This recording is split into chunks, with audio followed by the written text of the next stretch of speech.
Olá, aqui é a Ana Clara da agência CEUB. Estamos aqui hoje com Carmen Manfredini, irmã de Renato Russo. Boa Ana tarde. Clara, é um prazer estar aqui junto com você, o Davi, o Mel, que está na técnica, o Alexandre, é um prazer. E dizer que assim, o CEUB é quase uma segunda casa nossa de estudos, porque minha mãe se formou em letras no CEUB, isso na década de 70, tá, gente? Muito tempo. Meu irmão se formou aqui em jornalismo e comunicação. Eu fiz segundo grau, quando existia o segundo grau, e depois eu tirei a complementação pedagógica em letras, português e inglês. Então a família inteira passou pelo CEUB. Então é um prazer imenso estar aqui É um novamente. prazer para a gente receber a senhora. Obrigada. Bom, seu irmão faria 65 anos, né, no dia 27. Como é para você estar vivendo essa data importante, marcante? Olha, super gratificante, porque, veja, era um menino que tinha as bandas e a gente, eu ouvia, né, ele tocando violão no quarto ao lado. Quando que a gente poderia imaginar que a obra dele se tornaria tão importante, né? Não só em Brasília, mas como no país inteiro, né? E no mundo, porque várias pessoas ouvem o Renato Russo no mundo inteiro. Minha mãe chegou a viajar para o Japão uma única vez e entrou numa loja e estava tocando Legião Urbana. Então isso é uma coisa incrível. Mas antes de tudo, muito gratificante. Eu sempre agradeço o carinho das pessoas, dos fãs. São muito assim respeitosos, né? E são eles que perpetuam esse trabalho tão bonito do meu irmão. O Legião Urbana foi a banda de rock que mais vendeu discos, né, aqui no Brasil.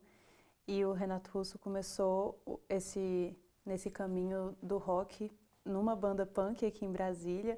Você acompanhou esse processo de criação de composição dele quando ele entrou nessas bandas? Como foi? Sim, acompanhei tudo. Acompanhei desde assim o processo criativo dele, né? Que ele começou porque vamos começar assim um pouco, eu vou falar um pouco. Meu irmão teve uma doença muito rara, que se chama epifisiólise. Isso se deu com 15 anos de idade, o que o impossibilitou de andar. Ele ficou acamado antes da cirurgia para tentar resolver esse problema. Tanto que depois de adulto ele mancava um pouco, era quase imperceptível, mas ele ficou com uma sequela. E ele ficou, além de ficar acamado, ele ficou quase um ano de cadeira de roda e depois ia para o Marista de muleta. Nesse período, Ana Clara, ele teve uma catarse, assim, uma imersão, que ele começou a escrever ainda menino e escrevia de tudo. Escrevia poesias, pensamentos, ele tinha um diário. E aí ele começou a escrever as primeiras letras. Então, quando ele formou o aborto elétrico, muitas daquelas letras já estavam em andamento, sendo escritas ou já tinham sido finalizadas. Então, acho que essa doença, há males que vem para bem, né? E nesse processo ele conseguiu essa liberação aí através da escrita. Ele tem muitas composições de caráter revolucionário, né, como Geração Coca-Cola, Que País é Esse? Você percebe uma influência de Brasília nessas composições? Sim, muitíssimo. Infelizmente, várias delas estão atemporais, né? Poderia mudar um pouco o que país é esse e tudo, mas sim, totalmente Brasília. Veja, Faroeste Caboclo é totalmente baseado em Brasília, né? O cenário é Brasília. Principalmente o entorno de Brasília. Há uma música também que ele fez bem depois, quando ele já estava no auge da fama, que se chama 16, que é sobre o Johnny. Ele inventou esse... é bem cinematográfica, assim. Você consegue ver a história, visualizar, que nem Faroeste, que se passa em Sobradinho e são jovens que fazem um pega, um racha, e infelizmente o personagem principal, o Johnny, morre no pega. Então ele fala, né, da curva do diabo em Sobradinho e tudo isso. Eduardo e Mônica, que fala de Brasília, do espaço aberto, do Parque da Cidade. do sol, né, das pessoas fazendo coisas aqui em Brasília. E ele amava essa cidade, ele gostava muito. Há também música urbana, que tem uma frase: você não vê a torre, toda a plataforma. Está se referindo à torre de TV e à plataforma da rodoviária. Então são várias músicas assim que ele tenta inserir Brasília no contexto da letra, e eu acho isso muito bacana, porque ele gostava muito, e eu acho que a partir disso as pessoas prestaram atenção em Brasiliana. Não só assim, Brasília é a cidade burocrata, de funcionário público, de político, não. Ele abriu para que as pessoas vissem Brasília. Por exemplo, a coisa mais engraçada é que há vários fãs que vão no lote 14 da Ceilândia para ver onde é. Então isso é bem interessante, né?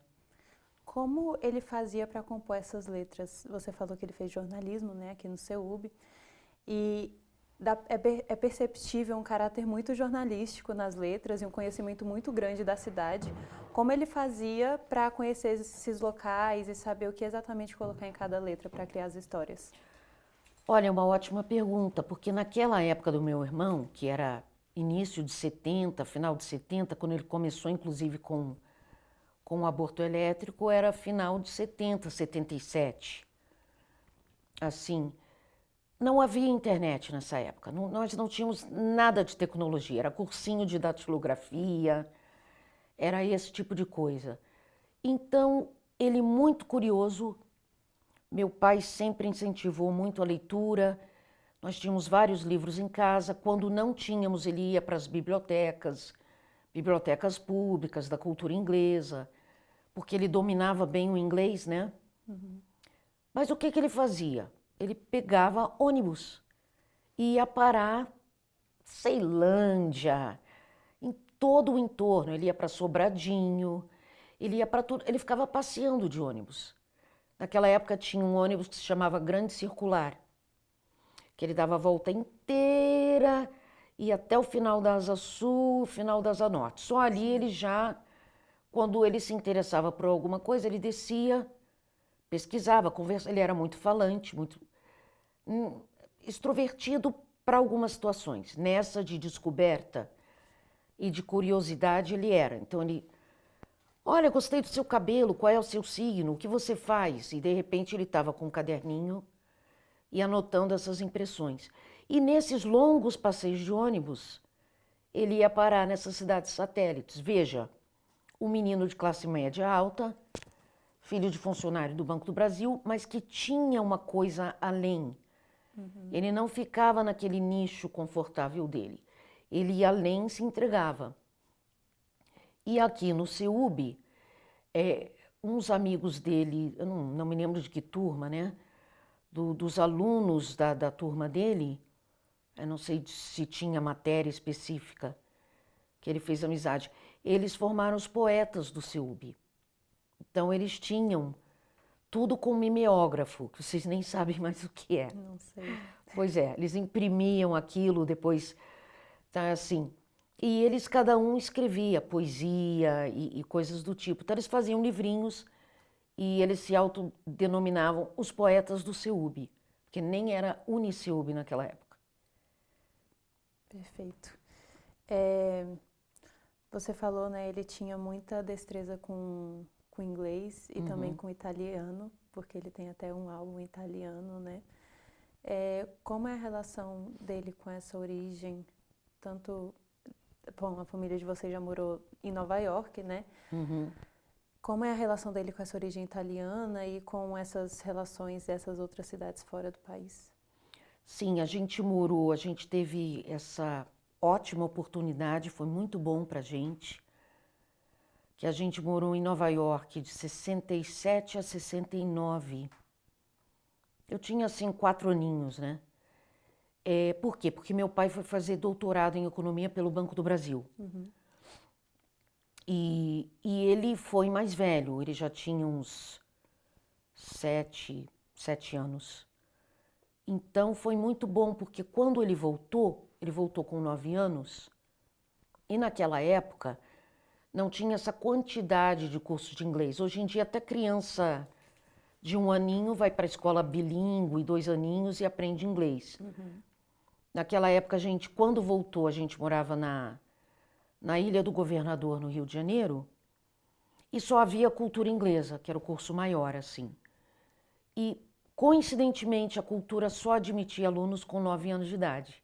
E ele voltou exatamente com essa idade. Então, o inglês dele lá, que já era nativo, que ele aprendeu e se comunicava corretamente, quando ele voltou, então foi maravilhoso. Então, acabou sendo professor de inglês aos 17 anos da cultura inglesa. Um dos professores mais jovens, se não o mais jovem, da cultura inglesa aqui de Brasília. Então, ele tinha um inglês muito bom, que ajudou ele em tudo, inclusive na literatura, para ler, para pesquisar, inclusive que isso ajudou muito na composição das letras, obviamente. E a parte italiana é que a nossa família, Manfredini, é de origem italiana, do norte da Itália. E tem uma outra família que é Oliveira, que vem de Recife, que é da parte do pai da minha mãe. Então, essa miscelânea toda, eu acho que formou o Renato e ele não parava, né? Agora, uma pergunta curiosa, você falou num sentido de que ele já soubesse italiano. Ele não sabia italiano. É mesmo? E ele foi muito elogiado, e é elogiado até hoje, e cursos de italiano usam aquele CD para dar como parte da aula, né, do aprendizado. Mas aí é que está, ele, além do talento nato dele da escrita, que eu acho que é o grande talento dele, ele tinha uma facilidade muito grande para línguas.